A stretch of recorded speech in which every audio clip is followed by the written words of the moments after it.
환영하고 축복합니다. 지금 이 시간 우리 찬양하며 나아가실 때 우리 찬송가 80장 천지에 있는 이름 중 다 함께 찬송하시겠습니다.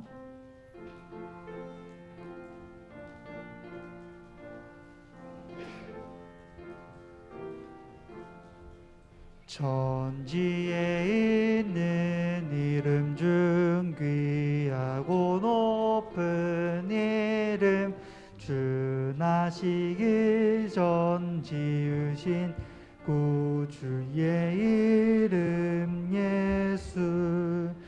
주 앞에 내가 엎드려 그 이름 찬송하면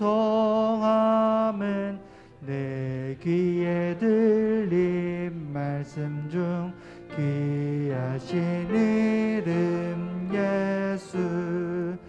주 십자가에 달릴 때 명패에 쓰인 대로 저 유대인의 왕이요 곧 우리 왕이시라.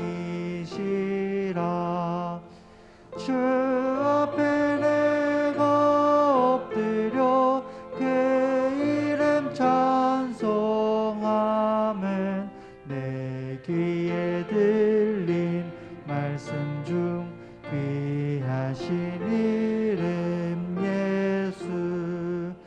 지금도 살아 계셔서 언제나 하시는 일, 나 같은 죄인 부르사 참 소망 주시도다. 주 앞에 내가 엎드려 그 이름 찬송하면 내 귀에 들린 말씀 중 귀하신 이름 예수. 주 예수께서 영원히 어제나 오늘이나 그 이름으로 우리에게 참 복을 내리. 주 앞에 내가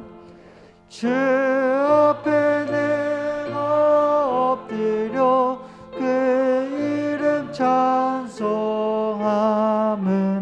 내 귀에 들린 말씀 중 귀하신 이름 예수. 아멘. 우리 찬송가 88장 내 진정 사모하는 우리 박수 치면서 찬송하시겠습니다.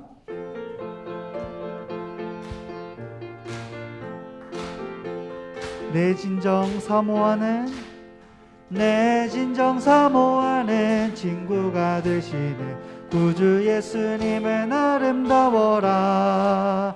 산 밑에 백합하여 빛나는 새벽별, 주님 영원할 길 아주 없도다. 내 맘이 아플 적에 그 위로 되시며 나 외로울 때 좋은 친구라. 주는 저 산 밑에 백합 빛나는 새벽별, 이 땅 위에 내 맘의 모든 염려, 내 맘의 모든 염려, 이 세상 고락도 주님 항상 같이 하여 주시고, 시험을 당할 때에 악마의 계교를 즉시 물리치사 나를 지키네. 온 세상 날 버려도 주 예수 안 버려 끝까지 나를 돌아보시니. 밑에 백합 빛나는 새벽별, 이 땅 위에 비길 것이 없. 내 맘을 다하여서 주님을 따르며 길이 나를 사랑하리니. 물불이 두렵지 않고 창검도 겁없네. 주는 높은 산성 내 방 되시라. 내 영혼 먹이시는 그 은혜 누리고 나 친히 주를 뵙기 원하네. 주는 저 산 밑에 백합 빛나는 새벽별, 이 땅. 우리 3절 한 번 더 하겠습니다. 내 마음을 다하여서 주님을 따르면 길이 나를 사랑하리니 물불이 두렵잖고 창검도 겁없네 주는 높은 산성 내 방패시라 내 영혼 먹이시는 그 은혜 누리고 나 친히 주를 뵙기 원하네 주는 저 산 밑에 백합 빛나는 새벽별 이 땅 위에 비길 것이 없도다. 아멘. 찬송가 79장 주 하나님 지으신 모든 세계 우리 다 함께 찬송하시겠습니다.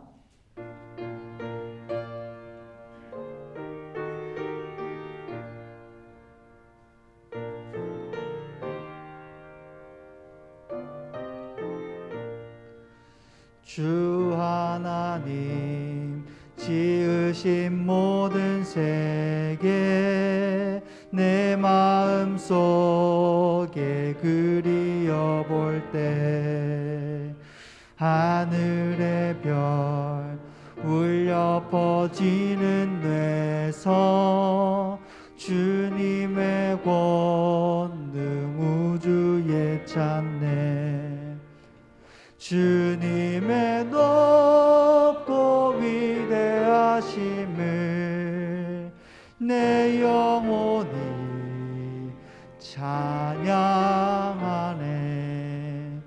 내 주님의 높고 위대하심을 내 영혼이 찬양하네 숲속이나 험한 산 골짜기에서 지저귀는 저 새소리들과 고요하게 흐르는 시냇물은 주님의 솜씨 노래하도다 주님의 높고 위대하심을 내 영혼이 찬양하네 주님의 높고 위대하심을 내 영혼이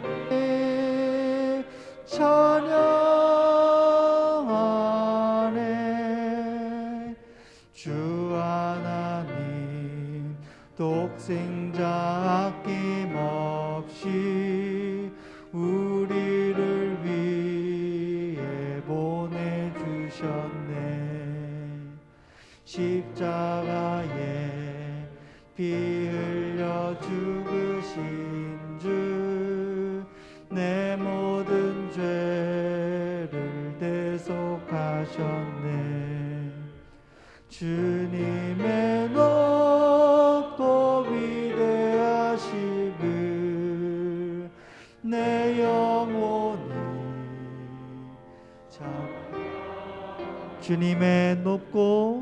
주님의 높고 위대하심을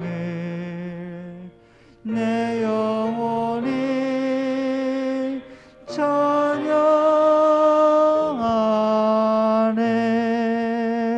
찬양하네 아멘 우리 다 함께 기립하셔서 주님 큰 영광 받으소서 찬양하시며 예배의 자리로 나가시겠습니다.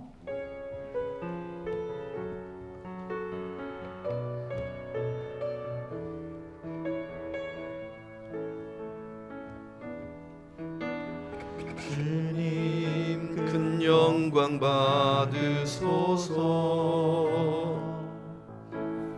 홀로 찬양 받으소서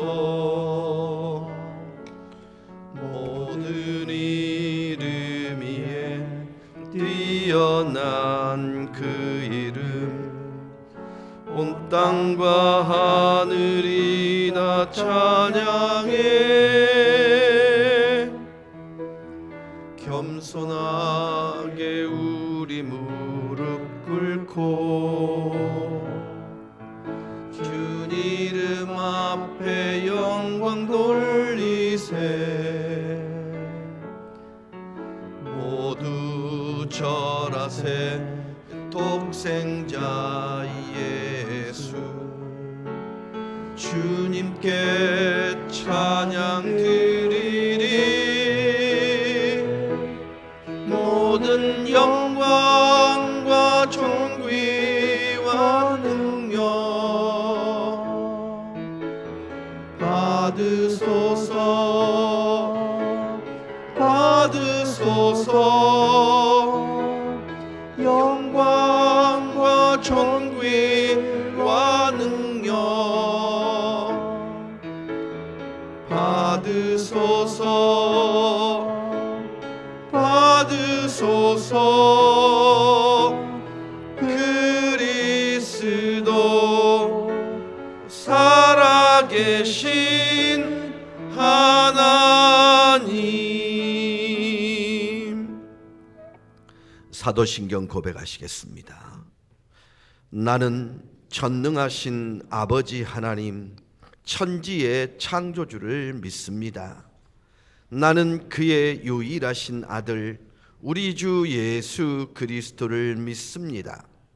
그는 성령으로 잉태되어 동정녀 마리아에게서 나시고 본디오 빌라도에게 고난을 받아 십자가에 못 박혀 죽으시고 장사된 지 사흘 만에 죽은 자 가운데서 다시 살아나셨으며 하늘에 오르시어 전능하신 아버지 하나님 우편에 앉아 계시다가 거기로부터 살아있는 자와 죽은 자를 심판하러 오십니다.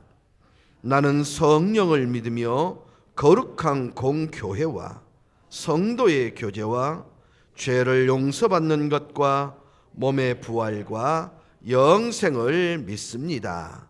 아멘. 착석해 주시기 바랍니다. 교동문 52번입니다. 교동문 52번입니다. 청년이 무엇으로 그의 행실을 깨끗하게 하리까? 주의 말씀만 지킬 따름이니이다. 내가 전심으로 주를 찾았사오니 주의 계명에서 떠나지 말게 하소서. 내가 주께 범죄하지 아니하려 하여 주의 말씀을 내 마음에 두었나이다. 찬송을 받으실 주 여호와여, 주의 율례들을 내게 가르치소서. 내가 주의 법도들을 작은 소리로 읊조리며 주의 길들에 주의하며 주의 율례들을 즐거워하며 주의 말씀을 잊지 아니하리이다. 주의 법이 나의 즐거움이 되지 아니하였다면 내가 내 고난 중에 멸망하였으리이다. 내가 주의 법도들을 영원히 잊지 아니하오니 주께서 이것들 때문에 나를 살게 하심이니이다. 나는 주의 것이오니 나를 구원하소서. 내가 주의 법도들만을 찾았나이다. 악인들이 나를 멸하려고 엿보오나 나는 주의 증거들만을 생각하겠나이다. 내가 보니 모든 안전한 것이 다 끝이 있어도 주의 계명들은 심히 넓으니이다. 내가 주의 법을 어찌 그리 사랑하는지요. 내가 그것을 종일 작은 소리로 읊조리나이다. 아멘. 찬송가 96장입니다.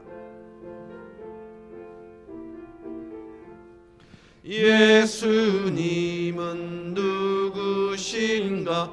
우는 자의 위로와 없는 자의 풍성이며 전한 자의 높음과 잡힌 자의 노임되고 우리 기쁨 되시네. 우리 남성도님들 예수님은 누구신가? 약한 자의 강함과 눈먼 자의 빛이시며 병든 자의 고침과 죽은 자의 부활되고 우리 생명 우리 여성도님들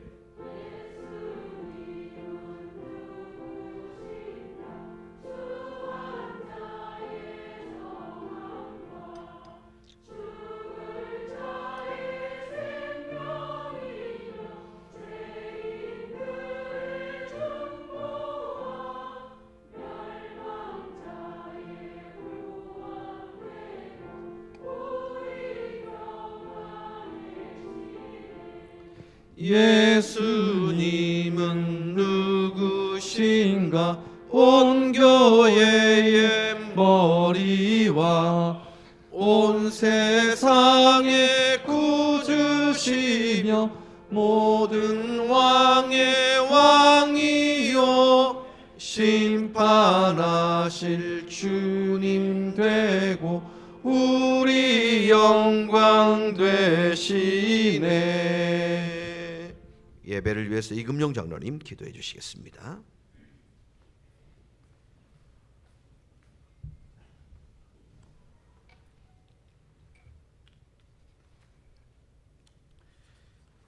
영광의 주 우리 아버지 하나님을 찬송합니다. 오늘도 우리 주의 백성들 감사와 기쁨으로 하나님께 예배를 드립니다. 주님, 아버지 하나님께 예배하는 곳마다 온누리 성령께서 도와주시며 주님, 모두가 하나님을 만나는 복된 주일 시간 되게 하여 주시옵소서. 아멘. 이 시간에 주의 건석들 진정으로 예수 그리스도를 믿고 영접하고 구원받는 역사가 있게 하여 주시며 주님, 부활과 영생의 소망으로 우리 영이 가득 넘치는 복된 예배 시간 되게 하여 주시옵소서. 아멘. 주님, 코로나가 마지막 발악처럼 더욱 기승을 뿌리고 있습니다. 주님, 속히 사라지게 하여 주시며 주님, 주여 우리들 하나님의 뜻이 무엇인지 우리의 우둔함과 죄악을 깨닫고 회개하며 주님, 이런 고난의 시간을 지나면서 오히려 주님 앞에 바로 서는 신앙인들 될 수 있는 기회가 되게 하여 주시옵소서. 아멘. 주여 이런 상황 속에서도 우리 명곡 공동체가 맡은 사역을 열정으로 잘 추진해 나가게 하여 주시니 감사를 드립니다. 아멘.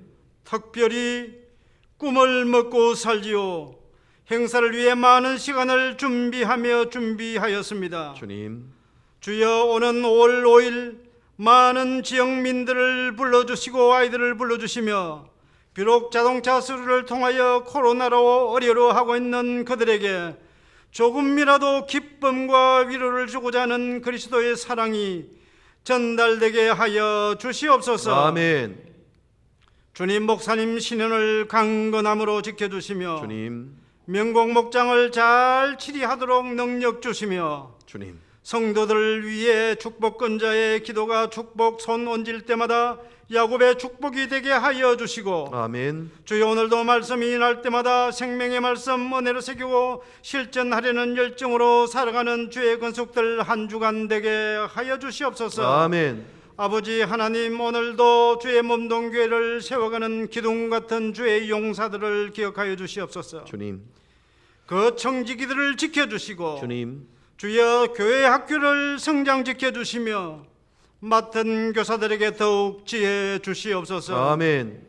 또한 찬양대가 비록 지금 모이지 못해도 각자가 늘 새로운 노래를 준비하는 주님의 나팔수 되게 하여 주시며 주님, 구역장들에게 이 시기에 더욱 지혜와 성김에 본되는 모습 보여지게 하여 주시옵소서. 아멘. 주님 어려운 시대를 살아갑니다. 주님, 명곡의 건속들 6월절을 지나다 코로나로부터 지켜주시며 주님, 가정마다 주님의 평강과 부유함으로 채워주시고 주님, 오늘도 주의를 섬기는 아름다운 손길들 그 섬김을 통하여서 또한 그들에게 감사와 보람이 저마다 삶 속에서 가득 넘치도록 주의 위로와 격려로 채워주시옵소서. 아멘. 주님 예배 이 시간 해중의 찬양 감사의 고백으로 올라가는 새 노래로 우리 하나님 받으시는 기쁜 향기 되게 하여 주시옵소서. 아멘. 살아계신 예수 그리스도의 이름으로 기도하옵나이다. 아멘.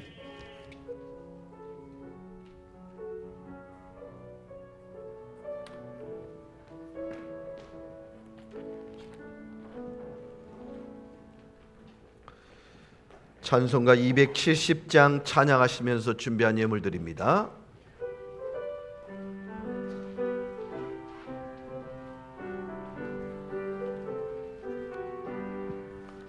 편찮는 주님의 사랑과 거룩한 보혈의 공로를 우리 다 날마다 찬양을 합시다.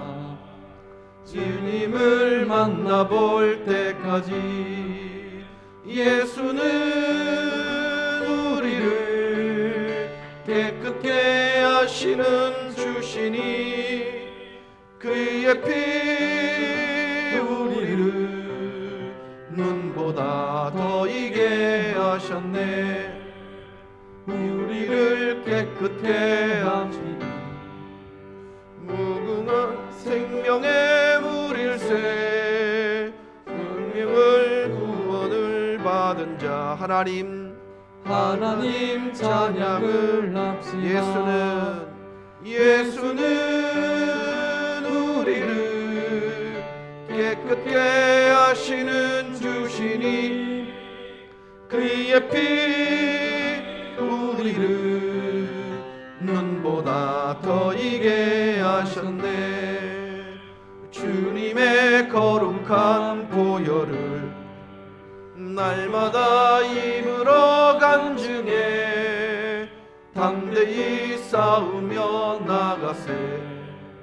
천국에 들어갈 때까지 예수는 우리를 깨끗게 하시는 주시니 그의 피 우리를 눈보다 더 이게 하셨네.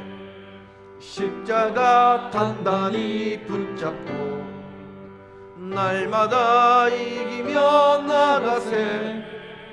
머리에 면류관 쓰고서 주 앞에 찬양할 때까지 예수는 우리를 깨끗게 하시는 주시니 그의 피 우리를 눈보다 더 이게 하셨네. 우리의 인생의 생사복을 주관하시는 하나님을 찬양합니다. 오늘도 호흡 있게 하시고 호흡 있는 그 가장 소중한 시간 주님 앞에 예배자로 세워주시니 감사합니다. 빈손이 아니라 우리의 피와 땀에 솟아는 귀한 물질을 구별하여 마음을 드리는 것으로 인생을 결단하는 믿음으로 주님 앞에 구별하여 올려드려오매 흠양하여 주시고 하늘 양식 비같이 부욕해 되는 은혜 누리게 하여 주옵소서.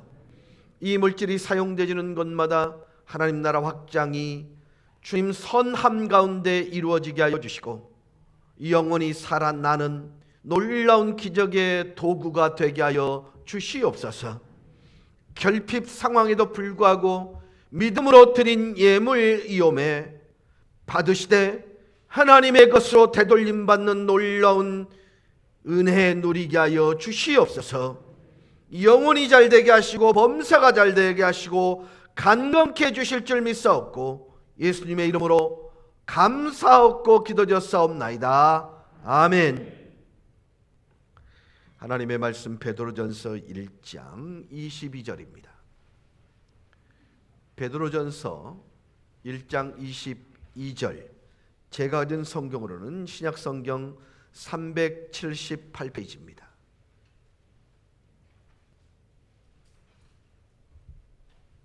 제가 봉독하겠습니다. 너희가 진리를 순종함으로 너희 영혼을 깨끗하게 하여 거짓이 없이 형제를 사랑하기에 이르렀으니 마음으로 뜨겁게 서로 사랑하라. 아멘. 569장 1절 간주 4절로 하나님께 찬양해 올립니다.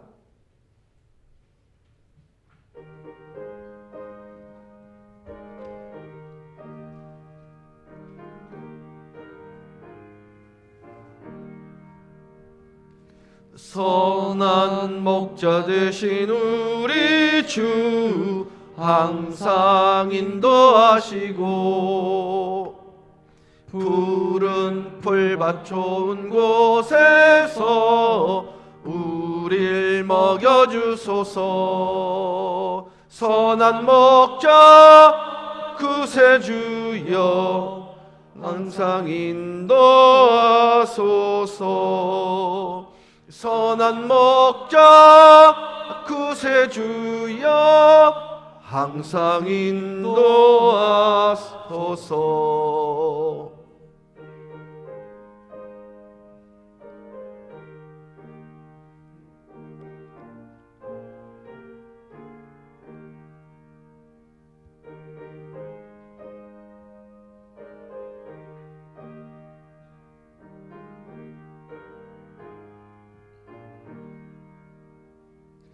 일찍 주의 뜻을 따라서 살아가게 하시고 주의 크신 사랑 베푸사 주나가게 하소서.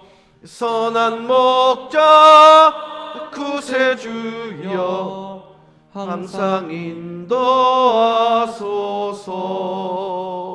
선한 목자 구세주여 항상 인도하소서. 아멘. 아멘. 우리의 유일한 인도자 되시는 하나님께 영광의 박수 올려드리십시다. 지금 인터넷이 안 되고 있습니다. 그래서 2부 예배는 직접 송출이 되지 않습니다. 1부 예배를 녹화해서 그렇게 송출하도록 그렇게 할 것입니다. 기억해 주시고 기도해 주시면 감사하겠습니다. 이 땅의 가정을 이루면서 아무도 헤어짐을 계획하고 가정을 꾸민 사람은 없습니다. 나 결혼해서 2년쯤 있다가 헤어져야 되겠어. 이런 헤어짐은 결코 계획된 게 아닙니다. 그렇다면 왜 이런 아픔들을 경험해야만 하는 것일까요? 제가 이런 전제를 항상 답니다. 이 자리에는 아내로서 훈련되어져서 아내 역할을 감당하는 사람이 단 한 사람도 없고요. 남편으로서 훈련되어져서 남편의 역할을 감당하는 사람은 존재하지 않습니다. 그럼에도 불구하고 각각의 부부로서 성장해 가는 일들을 시도하지도 않습니다. 본대로 본 만큼만 사는 거예요. 그러니 지나오면서 그 부모로부터 경험해왔던 아픔들을 반복해서 지금 우리의 삶 속에서 쓴뿌리의 열매를 따먹고 있는 것입니다. 자, 그렇다면 여러분, 가정생활을 지속시킬 수 있는 분명한 원리가 있을 것이고 비밀이 존재할 것입니다. 결혼의 요소가 정말로 원칙들이 평생을 함께 할 수 있다면 이 가정은 건강할 수밖에 없는 거예요.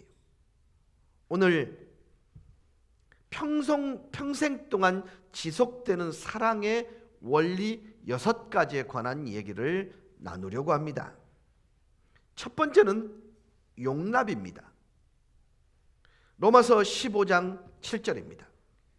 그러므로 그리스도께서 우리를 받아 하나님께 영광을 돌리심과 같이 너희도 서로 받으라. 여러분, 결혼이 깨어질 때 가장 많은 이유가 뭘까요? 요즘은 경제적인 이유이기도 합니다만은 그 전에는요, 성격이 안 맞아서라는 말을 합니다. 여러분, 통계적으로 약 75% 정도가 기질과 성향이 반대되는 사람과 결혼한답니다. 자, 그러면 이런 성향 속에서, 이런 환경 속에서 가장 중요한 덕목은 뭘까요? 용납해 주는 것입니다. 받아주는 것입니다. 여러분, 이 땅에 존재하는 모든 사람들은요, 각각이 다 다른 점이 있어요. 그래서 어떤 사회학자는요, 두 사람이 결혼 생활에서 모든 것이 일치하면 한 사람은 필요 없게 될 것이다. 이렇게 말을 합니다. 맞지요? 반응이 없노? 우리 모두는요, 각각의 다양함이 필요합니다. 그렇기 때문에 모든 것이 같을 수도, 모든 생각이 일치할 수도 없는 것입니다. 자, 처음에 만났던 사람이요, 되게 달라? 이 사람 봐? 근데 그게 매력 포인트예요. 근데 20시간 쭉 같이 읽는 상황이 놓여보세요.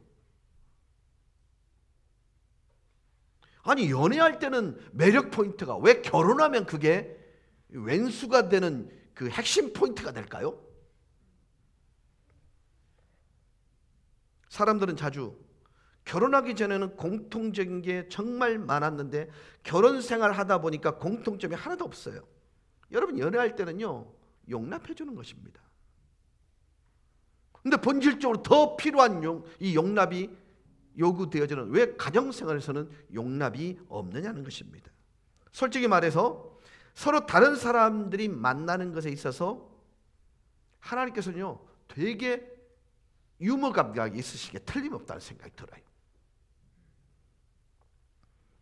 이 자리에 여러분 결혼을 하셨다면 분명 한 사람은 일찍 일어난 것을 좋아하는 사람이 있고 다른 한 사람은 늦잠 자는 것을 좋아하는 사람이 분명히 있을 것입니다.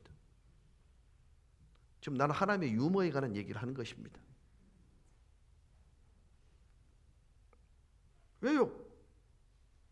게을러서 그런 게 아니에요. 반대되는 사람이 만난 것입니다. 자, 일찍의 기준이 뭐예요? 어떤 사람 출근 시간 딱 10분 전에 일어나서 다다닥 준비하고 늘 헐레벌떡 뛰어나가는 거예요. 여러분, 그것을 우리는 습관이라고 얘기하는데요, 아니요, 성향적으로 그럴 수 있는 사람이 있어요. 닥치면 일하는 사람이 있어요. 근데 와이프는 처음부터 끝까지 토시 하나 틀리고 계획하는 사람이 있어요. 계획하는 사람은 맞고 계획 안 하고 무작정 하는 사람 틀린다? 아니요, 다른 것입니다. 이게 하나님의 유머 감각이라니까요.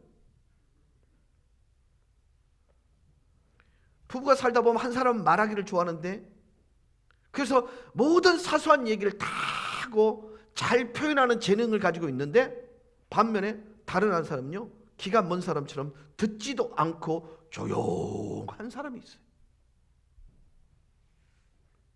또 어떤 사람은 돈 쓰기를 좋아하는데 과소비가 심하다 할 정도로, 그런데 다른 배우자는 모든 걸 다 아낍니다. 그러면 쓰면 나쁜 것이고 틀린 것이고, 그러면 아끼면 그것이 맞는 것이고 정답입니까? 하나님의 유머 감각을 지금 얘기하고 있는 것입니다. 한 사람은 시간을 잘 맞추는 반면에 상대는 시간 개념이 전혀 없어요.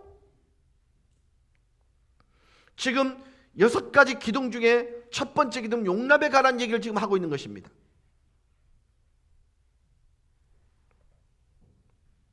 이러한 차이, 한 사람은 충동적이고 한 사람은 도전적이라면 다른 한 사람은 주의 깊고 보수적일 수 있습니다. 한 사람은 바로 결정하는 사람이라면 다른 한 사람은 무엇을 결정하는데 어려움을 겪는 우유부단한 사람일 수도 있습니다. 여러분, 이것은 잘못된 것이 아니라 그저 다른 것입니다. 두 사람은 다르지만 둘 다 옳을 수 있는 것입니다. 내가 시작하면서 던졌던 질문, 여러분 생각해 보세요. 여러분의 배우자의 차이를 받아들이시냐는 거예요. 아니요, 제가 볼 때는 받아들이는 게 아니라 고치려고, 여러분이 무슨 목수도 아니고 맨날 뜯어 고치려고 한다? 심지어 목사까지 뜯어 고치려고 한다?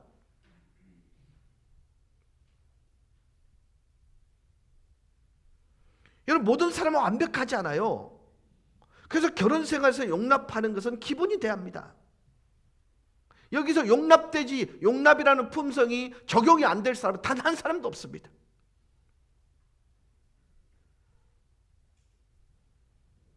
세번역 성경 로마서 14장 13절은 이렇게 말합니다. 그러므로 이제부터는 서로 남을 심판하지 마십시다. 용납 없는 가정생활은 그 끝을 짐작하기가 쉽습니다. 두 번째는요, 관심입니다. 우리 모두는 관심이 필요한 존재들입니다. 베드로전서 1장 22절입니다. 너희가 진리를 순종함으로 너희 영혼을 깨끗하게 하여 거짓이 없이 형제를 사랑하기에 이르렀으니 마음으로 뜨겁게 서로 사랑하라. 서로 사랑하라는 말이 성경은 16번 이상 나오는데요, 서로 사랑을 권면합니다. 그런데 그 사랑의 한 형태가 뭐냐면 관심이에요. 에릭 프롬은요, 사랑은 곧 관심이라는 말을 했습니다. 그렇습니다.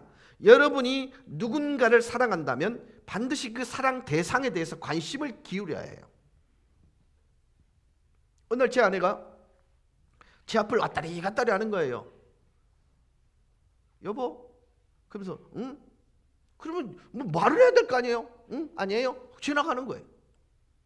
나중에 보니까 뭔가 달라졌는데 헤어스타일을 원래는 이렇게 밖으로 말렸던 걸 안으로 말아 넣었는데 여보? 하고 그냥 살 지나가는 거예요. 와, 여보, 그러니까 더 고상해 보인다? 그랬더니요, 그리고 지나가는데 그 뒤로부터는 제 앞을 왔다리 갔다리 안 했습니다. 목적을 성취했기 때문이죠. 자, 이 말은 뭐냐? 내가 바뀌었어요에 대한 메시지를 던지는 게 아닙니다.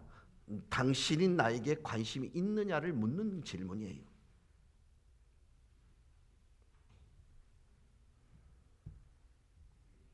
여러분, 누군가를 정말 사랑한다면 관심을 기울여야 합니다. 우리는 항상 세상에 나를 좀 봐줘 이렇게 말을 합니다. 어떤 것으로 말해요? 입으로 말하지 않습니다. 새 옷을 입은 것으로, 또 차를 바꾸는 것으로, 집을 새로 바꾸는 것으로, 벽을 꾸미는 것 등으로 나를 좀 봐줘요 라고 메시지를 던지는 것입니다. 여러분, 우리 모두는요, 관심이 필요합니다. 여러분이 배우자와 데이트하던 시절에 얼마나 많은 관심을 기울였는지 새삼스럽게 되뇌어 보실 수 있기를 바랍니다.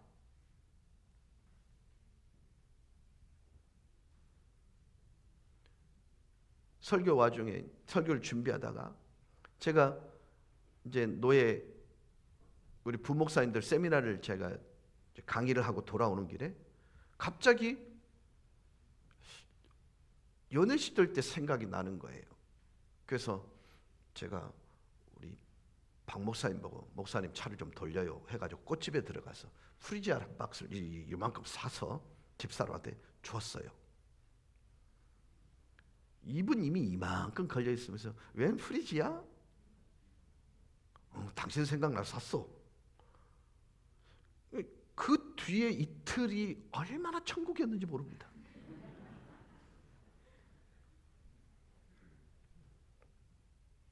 지금과 비교해 보세요, 여러분. 스스로 엄청난 변화를 느끼고 계실 거예요. 그 당시에는 한 사람에게 빠져서 무슨 일이 일어나고 있는지도 몰랐을 것입니다. 자, 여러분, 공원에 한번 가보세요. 누가 결혼한 부부고 데이트하고 있는 데이트족인지 금방 알 수 있습니다. 결혼 안 한 데이트족들은요, 붙어서 안 떨어집니다. 서로에게 완전한 관심을 표현하고 있는 거예요. 근데 결혼한 사람들은요, 각자 플레이합니다. 남편은 이렇게, 아내는 막 이렇게 걷고 있는데 남편은 막 더 살짝으로 끌려간 무슨 그죠? 꾸역꾸역 끌려다닙니다. 물론 요즘은 그런 분들이 없겠지요. 여러분, 사랑의 반대가 뭔지 아세요? 미움이 아니라 무관심입니다. 거절의 가장 안 좋은 형태가 뭔 줄 아십니까? 무시당하는 거고 무시하는 것입니다. 베드로전서 3장 7절에서 이렇게 말씀합니다. 남편 된 자들아, 이와 같이 지식을 따라 너희 아내와 동거하고 그를 더 연약한 그릇이요 또 생명의 은혜를 함께 이어받을 자로 알아 귀히 여기라. 이는 너희 기도가 막히지 아니하게 하려 함이라. 귀히 좀 여기세요. 익숙해져서 너무 쉬워지셨죠? 귀히 좀 여기세요. 저는 우리나라 이 어른들이 정말 하지 말아야 될 말들, 곰탕 한번 끓여볼까? 이 말 정말 전 두렵습니다.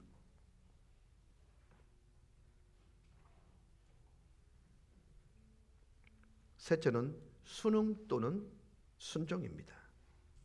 우리는 서로에 대하여 순응하고 순종해야 합니다. 에베소서 5장 21절입니다.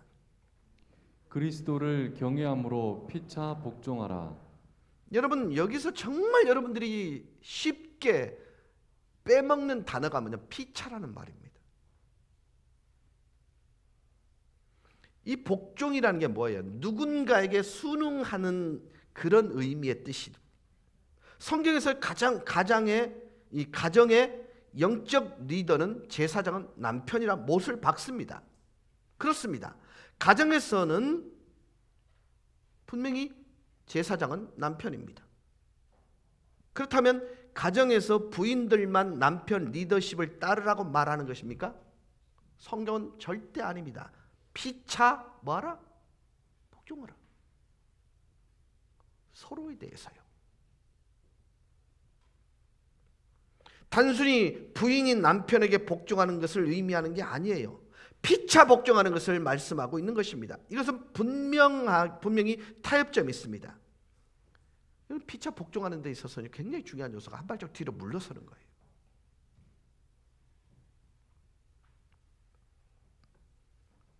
근데 이 일이 불가능한 이유가 뭔지 아십니까? 우리 스스로가 배우자를 변화시키려고 하는데 너무 집중한 나머지 내가 어떤 면에서 변해야 할지를 생각하지 않는다는 것입니다. 여러분, 부부는 거울인 것입니다. 비춰서 나를 조명해 보아야 합니다. 실제로 우리는요, 우리가 결혼하면 그 사람이 변하겠죠? 결혼하면 내가 그 사람을 바꿔야죠? 라는 말을 합니다. 그래서 결혼을 하면 한 사람을 바꾸기 위한 위대한 프로그램이 돌아가기 시작합니다. 어떻게 변해야 할지를 고민하면서 어떻게 변화시킬 것을 고민하면서 그러다가 어떤 결과가 나옵니까? 여보, 왜 지나가면서 뭐 화를 낸다고 그래? 왜 당신이 협조 안 하는데? 내적으로 그러나? 꼭 그럽니다.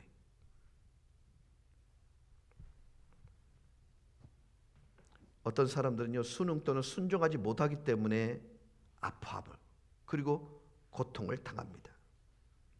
여러분, 많은 가정이 아픔을 경험하는 이유가, 첫째 이유는 미성숙이고요, 두 번째는 이기심입니다. 근데 여러분이 아시다시피 이기심과 미성숙은요, 부조화라고 부릅니다. 사람들이 너무 쉽게 우린 안 맞아요 라는 말을 너무 많이 해요.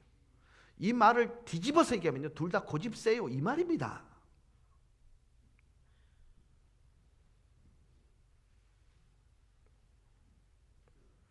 둘 다 고집 센 데다가 서로 변하려 하지 않는다는 말을 우리는 안 맞아요 라는 말로 합니다. 둘 다 이기적이란 말이에요. 그런데 이상한 것은요, 아내가 남편을 위해서 좀 변해주잖아요. 그럼 그건 당연한 것으로 여깁니다. 아내를 위해서 남편이 변해주고 남편을 위해서 아내가 변해주잖아요. 당연하게 생각합니다. 여러분 기억하십시오. 변하는 만큼 나도 변화를 도모해야 합니다. 사랑하는 여러분, 우리는 분명히 용납이 필요하지요.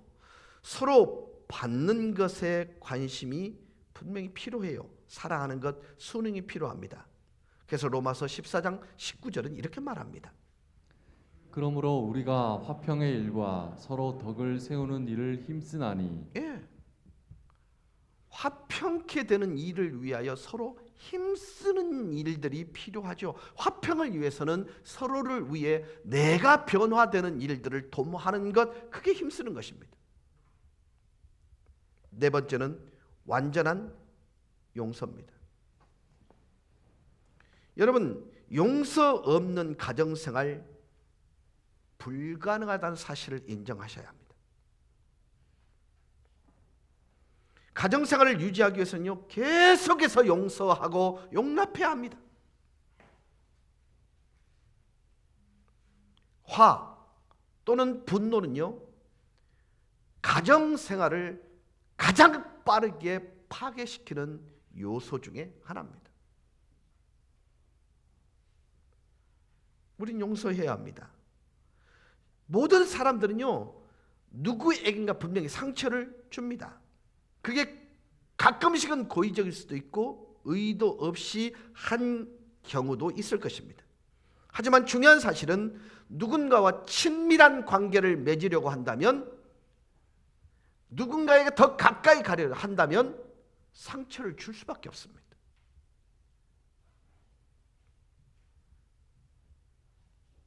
그래서 이 상처를 받았을 때 두 가지만을 선택할 수 있습니다. 첫째는 계속 반복해서 기억하거나 아니면 없애버리는 것입니다. 자, 여러분, 반복해서 상처 준 사람을 묵상하고 고민하게 되면 정말 그 원수의 키는 무럭무럭 자랍니다. 동시에 내 마음에 한켠은 지옥이 계속 존재합니다. 이 상처가 결국 나를 삼켜버리는 아픔을 줍니다.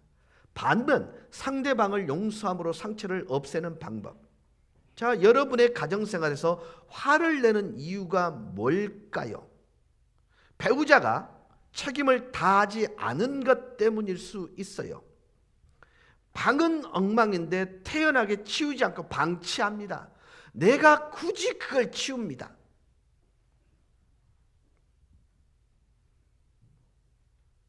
또 여러분이 기대했던 만큼 배우자가 하지 않은 것 때문일 수도 있습니다.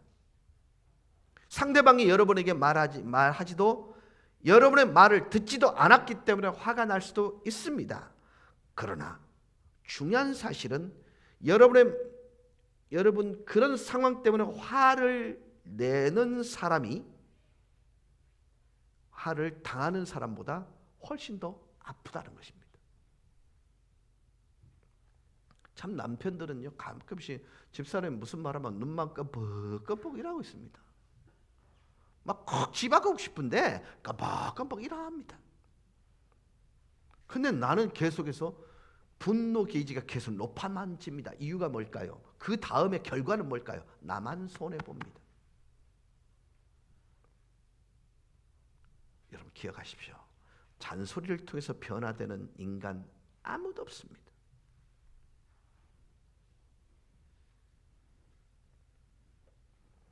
여러분, 이런 분노는요, 부메랑을 던지는 것 같아요. 여러분이 던지면 금방 여러분에게 돌아옵니다. 다른 사람을 괴롭히는 것보다요, 더 많이 여러분을 괴롭게 하고 아프게 하는 게 분노하는 것입니다. 그럼 어떻게 해야 됩니까? 내가 더 큰 상처를 받게 된다는 것을 기억하고 하나님께서 나를 용서하신 것을 기억해야 합니다. 골로새서 3장 13절입니다. 누가 누구에게 불만이 있거든 서로 용납하여 피차 용서하되 주께서 너희를 용서하신 것 같이 너희도 그리하고. 이게 열쇠입니다. 자, 이게 한 번은 어렵습니다. 두 번은 한 번보다는 쉽습니다. 세 번은 한 번보다는 더욱 쉬워집니다. 자, 그렇다면 여러분, 지옥 속에 천국을 사는 비결은 용납해 주는 것입니다. 이게 열쇠입니다. 성경에서는 하나님께서 너를 향한 태도를 기억하라고 말씀을 하십니다. 하나님께서 우리를 어떻게 참으셨는지를 기억하면 내가 다른 사람에 대하여 어떻게 용납해야 하고 품어야 할지도 알게 된다는 말씀입니다. 네, 다섯째는요, 인정입니다. 인정. 데살로니가전서 5장 11절입니다. 그러므로 피차 권면하고 서로 덕을 세우기를 너희가 하는 것 같이 하라. 우리는 서로 용납하고 서로에 대해서 피차 복종하고 서로를 용서하고 격려해야 합니다. 격려에 대한 가장 적극적인 표현은 뭐죠? 상대방을 인정해 주는 것입니다.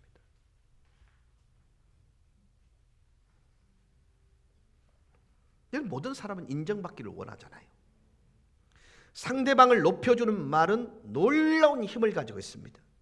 상대방을 높여주는 말 한마디는요, 1000마디 잔소리보다 상대방을 변화시키는 훨씬 더 큰 힘을 가지고 있습니다.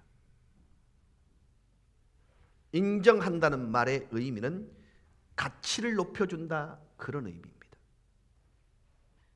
그래서 인정의 반대말은 경시입니다. 여러분이 경시한다는 것은요, 가치를 낮게 여기는 것입니다. 여러분의 배우자를 인정하는 것은요, 그들의 가치를 높이는 거예요. 인정을 하게 되면 세 가지 일이 일어나기 때문에 가정생활에 필수가 되어야 합니다. 첫째, 여러분의 배우자에 대한 인정은 배우자의 가치를 높입니다. 배우자에 대한 인정은 여러분, 인정을 해주는 여러분 스스로의 가치를 높입니다. 동시에 관계의 가치가 높아집니다. 여러분, 세상에는요, 가치를 낮추는 것이 너무나도 많이 있습니다. 무시하는 말과 행동으로 가득 찬 곳이 세상입니다. 하지만 가정에서만큼은 칭찬과 격려가 넘쳐나야 합니다. 그래야 세상의 무시당함을 이길 수 있어요. 근데 집구석에 돌아와 봐야 개무시당하는 느낌을 받는단 말이죠. 세상에서 당한 그 무시당함이 가정에 와서까지 그러면요, 편히 몸 누일 곳이 없습니다.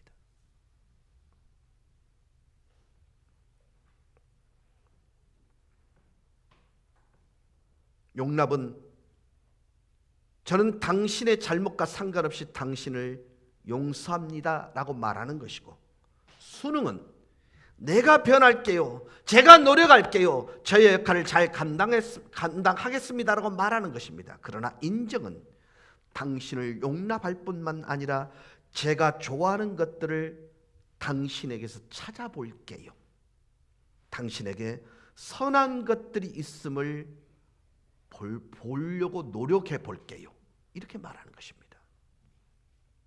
성경은 인정함으로써 서로의 가치를 높이고 격려하라고 말씀합니다.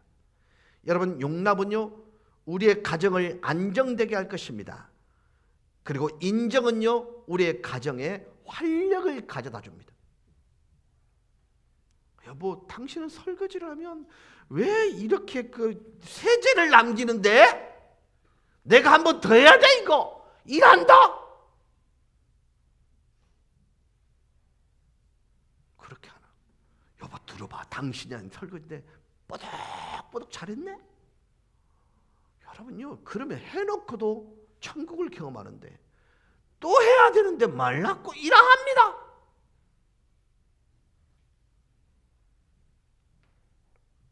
인정은 가정생활에 뭘 갖다 준다고요? 활력을 갖다 줍니다. 이를 통해서요, 가정생활에서 경험할 수 있는 온갖 로맨틱한 경험들 다 가질 수 있어요.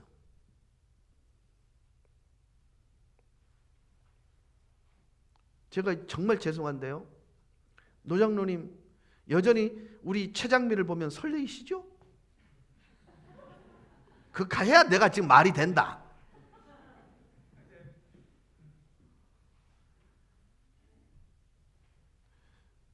저는 이 두 분의 그 금술 목표로 해서 열심히 달려가고 있는데 잘 안 돼.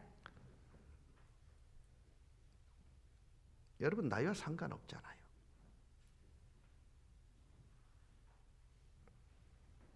여러분이 배우자와 자녀를 칭찬하고 인정하기 시작하면 없어졌던 활력을 되찾을 수 있어요. 근데 한 번 딱 해놓고 전부 매일 한 마냥 그렇게 해버리면 게임 오버합니다. 두 번 시도를 안 합니다. 그러면 시도는 끊임없이, 반응은 1년에 한 번이면 족하다는 그 굳은 결심으로 인정하고 인정해 보세요. 그러면 저 인간은 지옥을 살지 모르지만 인정하는 나는 천국을 살아요. 사랑하는 여러분,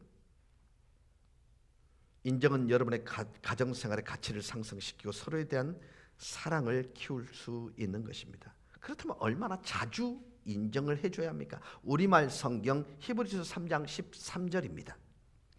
도리어 아직 오늘이라 일컬을 수 있는 그날에 여러분 가운데 누구라도 죄의 속임수로 완고해지지 않도록 서로를 격려하십시오. 얼마나 자주 해야 된다고요? 그날 상황 속에서. 자, 저는 이런 생각을 해봤어요. 하루에 한 번 정도 서로 배우자와 자녀들 사이에 격려하고 세워주는 시간이 있다면 그 가정이 얼마나 건강할까. 여러분이 여러분의 배우자와 자녀들의 가치를 높일 때, 여러분이 배우자를 사랑할 때, 이것은 단지 상대를 위한 것이 아니라 세상 안 믿는 불신 가정에 대한 간증이 됩니다. 왜요? 이게 기독교인 가정들의 차이점이기 때문에 그렇습니다.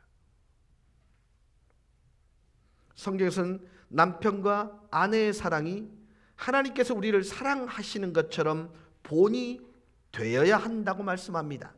에베소서 5장이 이에 대해서 설명합니다. 남편과 아내가 완전한 사랑하는 모습은 세상 속에서 증거가 되기 때문입니다. 인정. 하나님께서 여러분의 가정을 세우시도록 하십시오. 우리는 상대방에게 어떠한 것에 감사해야 하는 것일까요? 상대가 당신과 함께 한다는 사실을 감사하고 인정해야 합니다. 어떤 사람들에게는 이렇게 함으로써 가정생활이 달라집니다. 두 번째, 여러분은 여러분의 기준에 맞든지 안 맞든지 상대방의 노력에 대해서 인정해 줘야 합니다. 마치 새 신부가 남편에게 정말 오랜만에 저녁 식사를 해주면서 자기야, 오늘은 내 특별한 요리 라면 백반이야.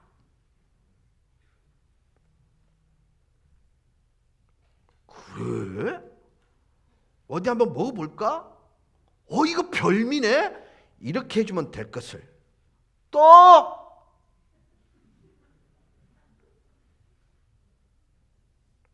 잔소리하지 마세요. 매일 상대방을 격려해주고 세워주세요. 만약 여러분의 가정을 향한 하나님의 뜻을 알고 싶다면 데살로니가전서 5장 18절을 보시기 바랍니다. 같이 읽습니다. 범사에 감사하라. 이것이 그리스도 예수 안에서 너희를 향하신 하나님의 뜻이니라. 여러분 부부 사이에 이 말씀을, 자녀들 사이에 이 말씀을 적용할 거라고는 생각지도 안 해보셨죠? 여러분 가장 가까운 분들에게조차도 이 말씀이 적용이 안 되는데 오직 여러분에게만 이 말씀이 적용됩니까?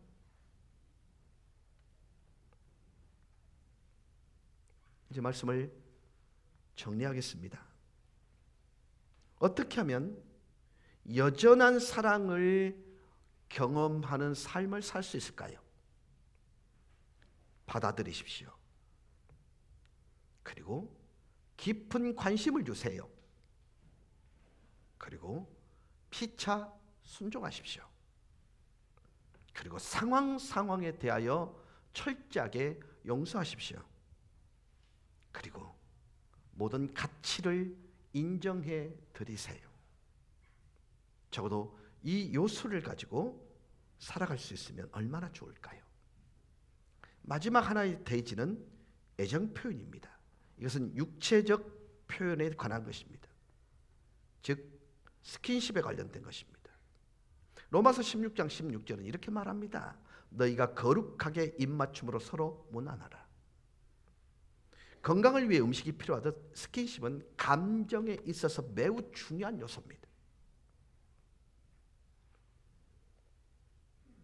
이 부분을 고린도전서 7장 3절에서 5절은 이렇게 말합니다. 남편은 그 아내에 대한 의무를 다하고 아내도 그 남편에게 그렇게 할지라. 아내는 자기 몸을 주장하지 못하고 오직 그 남편이 하며 남편도 그와 같이 자기 몸을 주장하지 못하고 오직 그 아내가 하나니 서로 분방하지 말라. 다만 기도할 틈을 얻기 위하여 합의상 얼마 동안은 하되 다시 합하라. 이는 너희가 절제 못함으로 사탄이 너희를 시험하지 못하게 하려 함이라. 성경은 단호하게 이렇게 말하는 것입니다. 부부의 육체 관계는 정당한 필요다. 두 번째는 둘 다 유익을 위한 것이다. 세 번째는 이것은 영적인 책임이다. 여러분, 결혼하게 되면 부부관계는 영적인 책임이 되는 것입니다. 만약에 여러분이 관계를 피하고 상대방을 부정하면 결혼에서 사단이 방해할 수 있는 영적인 부분이 분명히 틈타게 되어 있습니다. 다른 여자가 다른 남자가 눈에 들어온다는 말입니다. 오늘 제가 이 부분을 깊게 다루지 않습니다. 여러분, 그렇습니다. 어떻게 하면 기독교적인 가정생활을 할 수 있는가? 부부가 함께 예수님의 가르침을 따르십시오.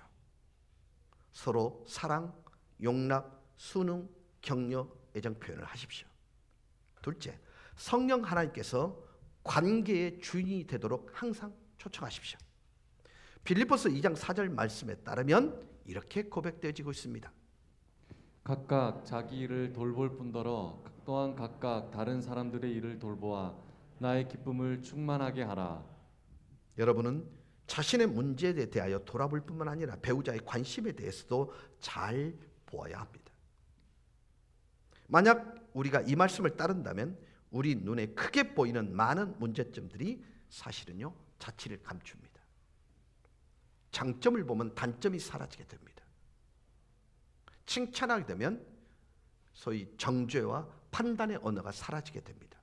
감사를 하게 되면 그 감사의 제목 때문에 더 풍성한 내 인생의 순간들이 허락되어진다는 것입니다. 빌립보서 2장 5절입니다. 너희 안에 이 마음을 품으라. 곧 그리스도 예수의 마음이니.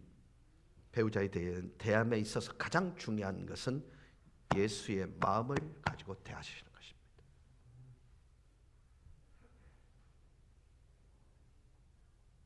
여러분 어떠세요? 이 6가지 요소 중에 용납이 결핍되어 있다면 늘 여러분의 배우자는, 여러분의 자녀들은 외로울 것입니다. 그리고 따뜻한 온기보다는 시베리아 같은 서늘함을 가정을 통해서 보게 될 것입니다. 여러분, 여러분의 배우자를 완벽하게 받아들이고 계십니까? 혹시 잔소리하고 그들의 외모나 잘못에 대해서 비난하고 있는 모습 그대로를 받아들이지 못하고 계시지는 않습니까? 관심은 어떠세요? 여러분은 배우자의 필요에 대해서 얼마나 반응하세요?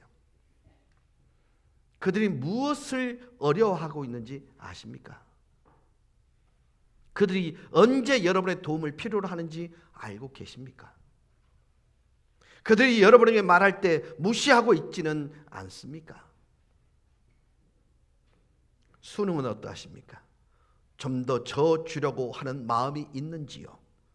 아니면 배우자 탓으로 돌리고 있지는 않은지? 당신이 변하면 모든 게 다 바뀔 긴데 나는 잘하고 있던데. 여러분, 상대방을 비난하기 전에 나 자신을 먼저 변하도록 노력해야 할 의향은 없으신지요? 용서는 어떠십니까? 여러분은 얼마나 빨리 상대방을 용서하십니까? 지금도 화를 품고 계시지는 않으십니까? 속에 화를 키우면서 관계를 어렵게 만들고 있지는 않습니까? 어떤 사람은 자신의 과거에서 일어났던 상처를 계속해서 기억하고 배우자와의 관계를 미리 단정 지어버리곤 합니다. 여러분, 그렇습니다. 여러분의 인정은요, 여러분을 격려하는 사람입니까? 비난하는 사람입니까? 여러분은 배우자의 팬은 되십니까? 팬? 지지자이십니까?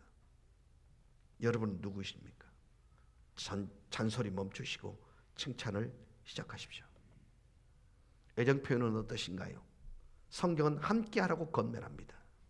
만약에 여러분들이 오늘 이 6가지 지침들을 따르기만 한다면 평생을 가는 식지 않은 상대방을 향한 사랑을 경험하게 될 것입니다. 하나님께서 결혼에 대해서 생각해 내셨고 그분은 관계에 대한 일정한 원리를 갖고 계십니다.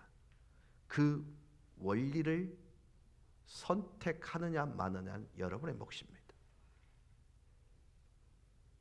즉, 가정을 천국으로 만들 것인가 지옥으로 만들 것인가는 여러분의 몫이 된다는 것입니다. 지금 우리는 하나님의 가정생활의 청사진을 계속해서 공부하고 있습니다. 여러분, 하나라도 지켜보자고요. 그러면 그만큼 밝아지고 맑아지고 행복의 통로가 될 수 있음을 여러분이 경험하게 될 것입니다. 오늘 6가지 원리들을 다시 한번 상기하시면서 이기실 수 있는 여러분 되실 수 있기를 주 예수 그리스도의 이름으로 간절히 축원합니다. 찬양하십시다.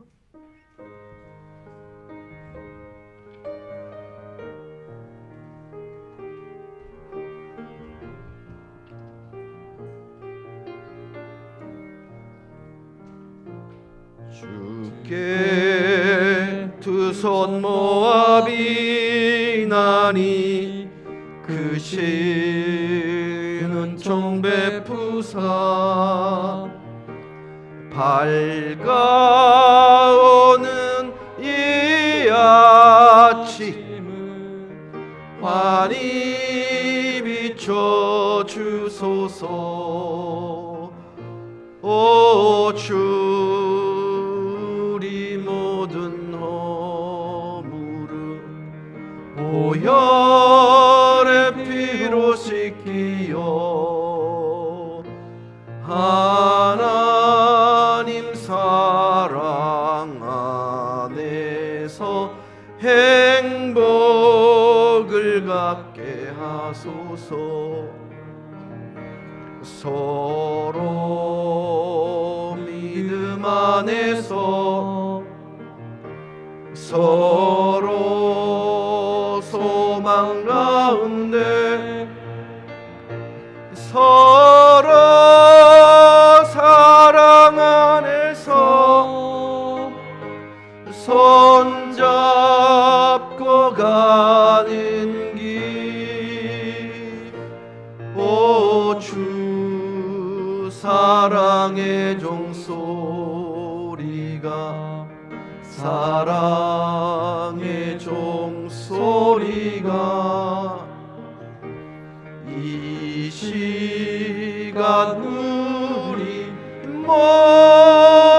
모두를 감싸게 하여 주소서. 거룩하신 주님, 우리의 가정을 향하신 하나님의 뜻과 하나님의 질서를 알게 하시니 감사합니다.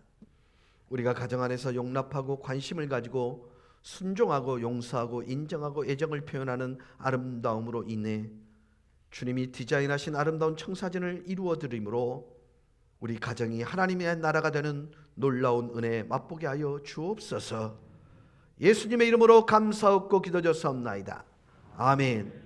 우리 주 예수 그리스도의 은혜와 하나님 아버지의 크신 사랑과 성령님의 교통케 하심이 용납하고 관심을 가지고 순종하고 용서하고 인정하고 애정을 표현함으로 말미암아 가정을 천국되게 하기를 원하는 모든 주의 권속들 머리 위에 천국되는 이들의 가정 위에 몸된 교회에 지금부터 영원토록 함께 하시기를 간절히 축원하옵나이다.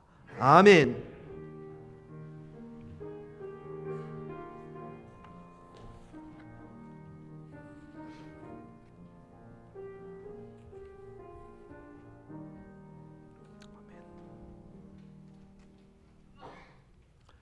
할렐루야.